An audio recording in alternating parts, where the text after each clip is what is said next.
Good morning students.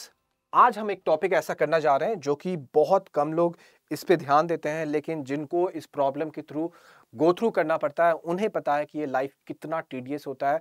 ये मतलब मुझे खुद नहीं पता इसे वरदान बोलूं या आपको मतलब अभिशाप बोलूं, क्योंकि जिसे हो रहा है उसे बहुत तकलीफ है, लेकिन वरदान इसलिए कि अगर ये नहीं होता तो वो शायद जी भी नहीं पाते। ठीक है, अब ये है क्या ये हम देखते हैं। जैसे कि आप शेप देख सकते हैं, ये हमारे किडनी की बात हो रही है यहाँ पे। आप किडनी में अगर देखिए तो जब किडनी का हमारा मुख्य काम क्या होता है कि हमारे ब्लड से जितने भी वेस्ट प्रोडक्ट होते हैं उसे वो निकाल के फेंकता है, दिन भर काम करते रहता है और आपको हमारे खून को वो साफ करते रहता है। लेकिन फॉर सम रीजन मान लीजिए आपकी किडनी खराब हो गई, आप एक्सीडेंट हो गया, किडनी किडनी इंजर्ड हो गया या कोई डिजीज हो गई या हेरिडिटरी कोई डिजीज लेके आ रहा है, किडनी आपकी अब काम नहीं कर रही है। बात ये हो गया, अब अपने ब्लड को कैसे साफ करें, क्योंकि ब्लड अगर हम साफ नहीं करेंगे तो ब्लड में हमारे बहुत सारे ऐसे आपको पदार्थ आ जाते हैं जो कि ब्लड को खराब करने लगते हैं, जो कि हमारे बॉडी में फैल जाएगी और फिर वो विषाक्त बना देगी और फिर इवेंचुअली हमारी अलग तरीके से बीमारियां आ सकती है जो कि एक दूसरी दिशा में हमें ले जाएगी। तो अब ब्लड को हमें साफ करना जरूरी है। इसी के लिए हमें एक मशीन की रिक्वायरमेंट होती है। उस प्रक्रिया को हम लोग डायलाइसिस कहते हैं, जिसके थ्रू हम अपने खून को साफ कर पाते हैं। तो हम बोल सकते हैं इनडायरेक्टली कि ये एक ऐसा किडनी है जो हमारे शरीर से बाहर आपको बैठा रहता है मशीन हॉस्पिटल में। ठीक है, अब ये काम कैसे करता है चलो देखते हैं।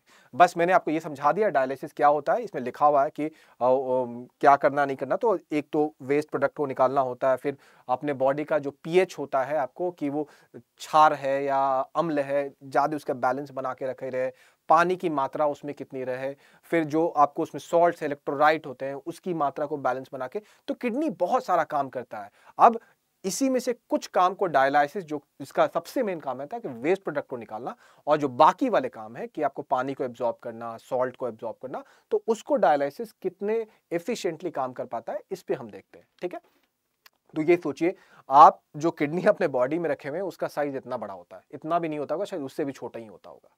और ये देखिए ये मशीन, ये आपका ये इंसान का किडनी है, मतलब कि इंसान ने बनाया जो किडनी, ये कितना बड़ा है। एंड ये ऑब्वियसली जो भी है, ये आपको जिनका डायलिसिस होता है उन्हें हफ्ते में 3 बार या 4 बार डायलिसिस करवाना पड़ता है। मतलब आप सोचिए आपको हर हफ्ते हॉस्पिटल 3 बार या 4 बार जाना पड़ेगा, अनटिल अनलेस ऑब्वियसली अपने घर में नहीं रखा हुआ है, और उसके बाद 3-4 घंटे तक आपको बैठना पड़ेगा, तब जाके आपका ब्लड थोड़ा साफ होगा। और ऐसा ही नहीं कि ये हो गया तो सारा काम हो गया, उसके बाद भी आपको बहुत ज्यादा प्रिकॉशन लेना पड़ता है, बिकॉज ये जितना साफ करता है वो स्टिल हमें उस तरीके का सर्विस नहीं दे पाता है जो हमारा किडनी देता है। कि वो हम दौड़ रहे हैं, कूद रहे हैं, सब कुछ कर रहे हैं, तब भी हमारे खून को इतने अच्छे तरीके से साफ कर जाता है कि हमें उसकी जरूरत नहीं पड़ती है कि हम कोई खाने पे कंट्रोल करें या कोई लिमिटेशन आए, कोई रिस्ट्रिक्शन आ जाए, कोई पाबंदी, कुछ नहीं पाबंदी आता है। ठीक है, तो बस जहर नहीं खाना, यही पाबंदी हमारा। ठीक है, तो ये हम समझ गए कि डायलिसिस करता क्या है। ठीक है, अब ये देखिए ऑब्वियसली जो बच्चे पढ़े होंगे उन्हें पता होगा, जो नहीं पढ़े हैं बस इतना समझ लीजिए कि ये हमारे किडनी के अंदर का हिस्सा है। और ये जितना बड़ा दिख रहा है ये बड़ा नहीं होता, ये बहुत छोटा होता है, बहुत छोटा। सोचिए हमारे इतने बड़े किडनी में ये लाखों होते होंगे, ऐसे लाखों। तो सोचिए, और यही काम करते हैं पूरा सफाई का, यही आपको पूरा सफाई करते हैं कि साल्ट को, वोल्ट को, सबको हटाते हैं। देखिए ये हमारा किडनी है और इसी किडनी में से मैंने एक छोटा अंश लिया और यही छोटा अंश को यहाँ पे बड़ा कर दिया और यही आपका जो है पूरा साफ करता है। तो इसको हम लोग बहुत अलग अलग नाम से जानते हैं, लेकिन वो अभी हटाइए। हमारे कि प्रॉक्सिमल ट्यूब्यूल क्या होता है, डिस्टल ट्यूब्यूल क्या, ये हमारे टॉपिक का डिस्कशन नहीं है। बस मैं आपको दिखाना चाह रहा था कि ये कितना छोटा होता है, हमारे किडनी में कितना ज्यादा होता है और ये कितनी इफिशिएंटली एक तरीके से काम करता है। और यही क्रिया को करने के लिए हम इतना बड़ा मशीन लगाते हैं, जबकि आपको यही वाला चीज इस किडनी में लाखों है, लाखों। आप सोचिए, जो कि किडनी भी बस इतना बड़ा है और ये आप दौड़ रहे हैं, कूद रहे हैं, कोई फर्क नहीं पड़ रहा है। मतलब हमें कभी कभी लगता है कि नेचर का हमें लिटरली मतलब हम्बल कर देता है हमें कि इतना एफिशिएंट मशीन कैसे पॉसिबल है। एनीवे चलिए अब देखते हैं कि हमारा किडनी ये काम कैसे करता है। तो अब जो भी पेशेंट है हमारे, आपको एक बेसिक आइडिया देता हूं कि यहाँ पे हो क्या रहा है। कि ये इनके हाथ में एक ग्राफ्टिंग की जाती है कि इनसे हाथ से इनके खून निकाला जाएगा, क्योंकि खून ही को तो साफ करना है। अब खून को अगर साफ करना है तो हमको कहीं ना खुद से इनके बॉडी से पूरा खून निकालना पड़ेगा। अब अगर पूरा खून निकालना पड़ेगा तो ये जाता है, मान लो खून निकला यहाँ से, ठीक है, अब निकलता है, फिर आता है यहाँ पे, इसी को कहते हैं डायलाइजर, जिसके अंदर आपको सेमी परमिएबल होता है कि आपको कुछ कुछ चीज़ों को पास करने देगा, कुछ कुछ चीज़ों को पास नहीं करने देगा। क्यों ऐसा भाई? अब मान लीजिए आपका ये एक सेमी परमिएबल चीज़ है, यहाँ से आपका लाल रंग का खून जा रहा है, ठीक है, लाल रंग का खून जा रहा है। इस खून में बहुत सारे आपके गंदगी पड़े हुए हैं, जैसे यूरिक एसिड पड़ा हुआ, यूरिया पड़ा हुआ है, फिर आपको कुछ सॉल्ट पड़े हुए हैं बहुत मात्रा में, कुछ एसिडिटी ज़्यादा हो गई है, कुछ और वेस्ट प्रोडक्ट, दवाई वाई के वेस्ट प्रोडक्ट भी हैं, केमिकल्स बोल दिया। अब ये हमारा जो है ये आपको क्या है, सेमी परमिएबल। तो ये खून को तो बहने दे रहा है, लेकिन ये यूरिया को आपको यहाँ से निकलने दे देगा। तो यूरिया क्या हो सकता है, यहाँ से बाहर निकल सकता है, ये यहाँ से बाहर निकल सकता है, ये केमिकल यहाँ से बाहर निकल सकता है, ये यहाँ से बाहर निकल सकता है। तो ये बात हम समझ गए कि ये चीज़ कैसे अलाउ कर सकता है बाहर निकलने के लिए। अब अगर मान लो ये एक डब्बे में हमने बंद कर दिया, अब ये डब्बे में बंद करके हमने क्या किया, यहाँ बाहर एक लिक्विड भर दी, ठीक है, बाहर दूसरी लिक्विड भर दी है, ठीक है। अब इस लिक्विड में क्या हो रहा है कि हमारा यूरिया मिल जा रहा है, फिर H+ मिल जा रहा है, K+ मिल जा रहा है, जो भी इसमें खून को जो साफ करना है वो सब इसमें निकल के मिल जा रहे हैं।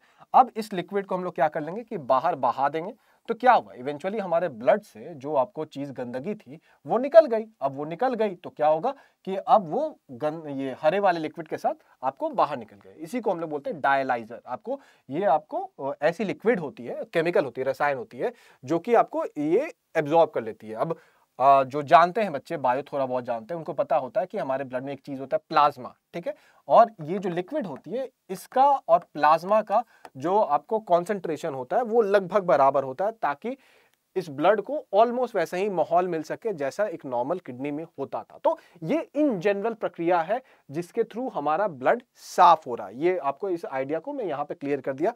अब मान लो ये हमारा ब्लड साफ हो गया है, अब यहाँ से ये हमारा खून आगे बढ़ रहा है, ठीक है, खून आगे बढ़ेगा और ये साफ खून हमारे बॉडी में फिर से दूसरे पाइप से, जैसे आप देखो ये दूसरे पाइप से होते हुए हमारे बॉडी में आ जाएगा और फिर हमारे बॉडी में अपना खून अपना जो भी काम करना होगा करेगा। लेकिन ये जितना आसान दिख रहा है उतना आसान है नहीं, अभी बहुत सारे इसमें चीजें। आप सोचिए कि हमारा खून जो होता है, अगर जैसे हमारा खून यहाँ कट जाता है, बाहर निकलता है, तो खून जम जाता है। अब आपको खून यहाँ बाहर निकाल रहे हो आप, तो ये खून जमने का डर रहेगा, तो इसीलिए हमें यहाँ पे कुछ केमिकल डालना पड़ता है, तो एंटीकोगुलेंट डालना पड़ता है। एंटीकोगुलेंट जैसे हेपरिन, अब वो हेपरिन डालते हैं तो वो क्या करता है, खून को आपको जमने नहीं देता है, ताकि आप आराम से इसका फ्लो बना रहे, ठीक है। अब आपने हेपरिन डाल दिया था एक्स्ट्रा बाहर से, अब आपका यहाँ पे जा रहा है, खून इतना पतला है, जमने तो नहीं दिया, तो यहाँ वाला काम तो हो गया, लेकिन अब आपके बॉडी में जाएगा तो उसमें एक ऐसा केमिकल मिला हुआ है जो कि आपको खून को एकदम पतला कर देगा, तो वो अलग प्रॉब्लम कर सकता है। तो फिर हमें जब खून पहुंचने वाला होता है तो ऐसा केमिकल डालना होता है कि उस को फिर से थोड़ा थक्का बना सके जैसा पहले था। तो फिर यहाँ पे भी हमें इंश्योर करना पड़ता है। फिर आपने एक बात का भी क्या पता ध्यान दिया कि नहीं दिया, कि जब हम लोग हमारा जो ब्लड बह रहा था इसके अंदर से, तो ये जो हमने हरा वाला लिक्विड लिया था, इसमें कोई भी आपको विषाक्त प्रोडक्ट नहीं था, एकदम साफ था, ये साफ था। लेकिन जैसे हमारा आपको यूरिया आपको इससे निकल के इसमें आने लगा, तो थोड़ी देर बाद तो इसमें भी विषाक्त प्रोडक्ट आ गए। अब अगर इसमें विषाक्त प्रोडक्ट आ गए हैं तो फिर क्या होगा कि इसमें से जो जाने की जो गति थी वो कम हो जाएगी, ठीक है, डिफ्यूजन के थ्रू हो रहा था। अब वहां पे भी अगर यूरिया आ गई, यहाँ पे भी यूरिया है, तो दोनों में आपको कॉन्सेंट्रेशन बराबर हो जाएगा लगभग, तो आपका ये रेट कम हो जाएगा। तो फिर हमें क्या करना पड़ता है कि इस लिक्विड को हटा रहे हैं, साथ साथ आपको हम नया लिक्विड भर भी रहे हैं। क्यों? क्योंकि हमारे पास हमेशा ऐसा लिक्विड इसके पास रहे जो कि साफ है, जिसमें कि आपको यूरिया या जो भी वेट प्रोडक्ट है वो बहुत कम मात्रा में या नामात्र की मात्रा में हो, ताकि आपको ये आराम से लीक होके इसमें आते रहे और ये ब्लड साफ होते रहे। तो यही पूरी प्रक्रिया होती है आपको डायलाइसिस की, जो कि मैंने बहुत सिंपल तरीके से आपको बताया है। अब इसमें थोड़ा डिटेल देख लेते हैं कि आपको एग्जैक्टली होता क्या। मैं आऊंगा कि ये फोटो क्या कह रहा है। ये वाला फोटो बड़ा प्यारा फोटो है कि आपके खून से हाथ निकला, आपके हाथ से खून निकला, फिर गया, आप ये देखो यहाँ पे हमारा जो मैंने अभी बताया था, यहाँ पे आपको चीजें साफ हो रही है। अब यहाँ पे साफ हो रही है तो देखो इससे क्या क्या जुड़ा हुआ है। तो यहाँ पे आपको फ्रेश जो हम बोला मैंने कि अगर यहाँ गंदगी हो रही है तो ये नया जो लिक्विड है इसको यहाँ पे डालना पड़ेगा, और जो खराब वाला लिक्विड है वो देखो यहाँ पे इकट्ठा हो रहा है, तो ये वाला इसमें बहुत सारे यूरिया होंगे और ये एकदम साफ रहेगा, क्योंकि ये वो एकदम बिना वेस्ट प्रोडक्ट वाला चीज है, ठीक है। वैसे ही आपको देखो ये हमारा हो गया। अब आपका खून जो होता है वो 37 डिग्री पे रहता है। तो अगर आपका खून बॉडी के अंदर जा रहा है तो इसको भी फिर टेम्परेचर वही चाहिए होगा।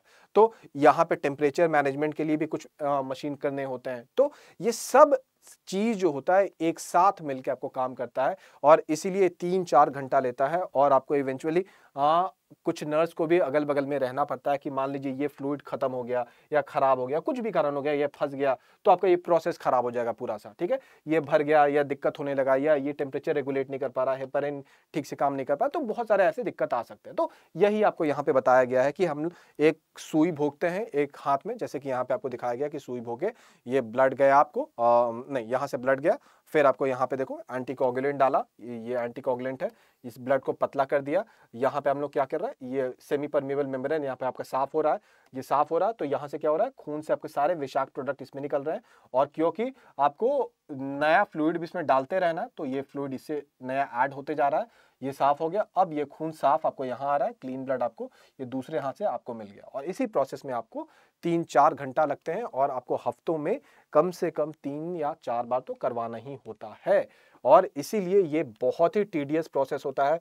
जो पेशेंट हैं उनको बहुत दिक्कत होता है लाइफ में, लेकिन जैसा मैंने शुरू में बोला था, ये एक वरदान भी है और एक अभिशाप भी है कि आपको बहुत दिक्कत होता है जिनके साथ होता है। तो यही बात है कि जो अभी हमने पढ़ा था, जो साफ करने वाला होता है सेमी परमिएबल मेम्ब्रेन, उसी को ये दिखाया गया कि देखो अपना खून है, ये जो दाने दाने ये गंदगी है, ये गंदगी देखो ये इसमें से सेमी परमिएबल मेम्ब्रेन से आपको देखो यहाँ गैप दिया हुआ, ये गैप में से निकल के ये गंदगी वाले में आ गए और यहाँ से साफ वाला हमेशा भरते रह रहे हैं, ताकि आपको क्या हो कि ये हमेशा नया होते रहे और ये हमेशा गंदगी इसमें डालते रहे और फिर ये साफ होके इसमें खून में चला जाए, ठीक है।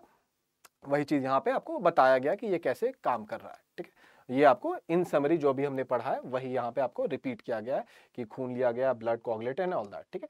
तो आई होप आपको ये अच्छा लगा होगा कि इस वीडियो में हमने एक ऐसा प्रोसेस को सीखा है, एक ऑन द बेसिक लेवल, कि आपको हमारा डायलिसिस काम कैसे करता है। अब एक चीज देखते हैं, ये तो मैंने जो शुरू में दिखाया था पिक्चर कि ये हमारा किडनी है। अगर मुझे ये देखना हो कि हमारे किडनी में और डायलिसिस में क्या फर्क है, किडनी और क्या क्या कर पा रहा है, तो कि आप देखिए हम लोग दिन में कितना पानी पीते हैं, बहुत कितना भी कम पीते हैं तो किडनी तब भी मैनेज कर लेती है, ज्यादा पीते हैं तो तब भी मैनेज कर ली। तो किडनी क्या होता है, हमारे बॉडी में वाटर को और इलेक्ट्रोलाइट को एडजस्ट करने में बहुत ज्यादा कारगर होता है। वही आपको जो डायलिसिस है वो इस चीज को उतना ठीक से मेंटेन नहीं कर पाता है, ठीक है। आपको मान लीजिए हम लोग दवाई खा रहे हैं या कोई केमिकल खा रहे हैं, बहुत लोग बहुत कुछ खाते रहते हैं जो हमारे बॉडी के लिए जरूरत नहीं होता है। तो हो सके हमारा जो डायलिसिस है वो अमोनिया को हटा दे, अमोनिया बोल रहा है, यूरिया को हटा दे, उस टाइप के प्रोडक्ट को हटा दे, लेकिन इसको शायद ठीक से ना हटा पाए। तो किडनी ये भी काम बहुत अच्छे से कर पाती है, लेकिन इसमें डायलिसिस उतना अच्छा से नहीं कर पाता है।